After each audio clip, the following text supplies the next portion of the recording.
देता था शिशुपाल। ये जब शिशुपाल प्रकट हुआ तो बुआ का ही लड़का था, 4 भुजाएं थी। तो इसके जन्म उत्सव के समय फिर श्री कृष्ण बलराम जी भी गए हुए थे। तो आचार्य ने जन्म कुंडली उस समय बाची कि महावीर होगा, ऐसा ऐसा सब वर्णन करते रहे और कहा ये उन्हीं के हाथ से मारा जाएगा जिसकी गोद में डालने पर इसकी 2 भुजाएं हट जाएंगी। तो वहां जितने आए हुए थे रिश्ते नातेदार, समाज के श्रेष्ठ श्रेष्ठ जन, सबकी गोद में शिशुपाल को, और जे भी भगवान श्री कृष्ण की गोद में डाले 2 भुजाएं गिर गई।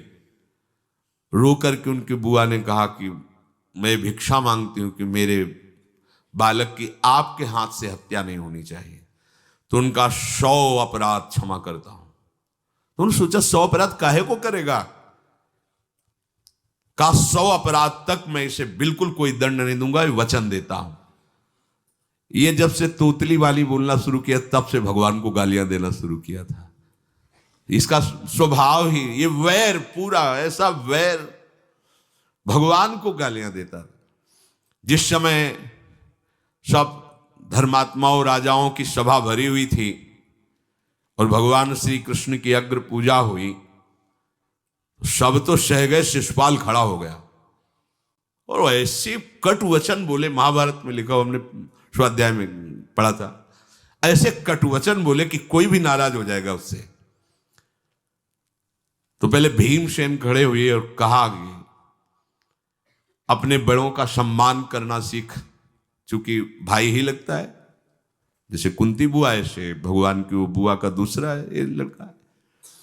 सम्मान करना सीख, अगर तू ऐसे ही बोलता रहा तो यही मैं तेरा गला काट दूंगा। ऐसे कहा, बैठ जा ब्रिकोदर, बहुत खाने वाला, तू क्या मेरे से लड़ेगा। भगवान ने भी इशारा कर दिया। जब देखा कि ये बोलता ही चला, भीष्म जी खड़े हुए और भीष्म जी ने कहा, मैं श्री कृष्ण के चरण आसक्ति चित्त वाला हूं, अगर अब एक भी शब्द यहां बोला इसने तो मैं किसी की नहीं सुनूंगा, इसको नष्ट कर दूंगा।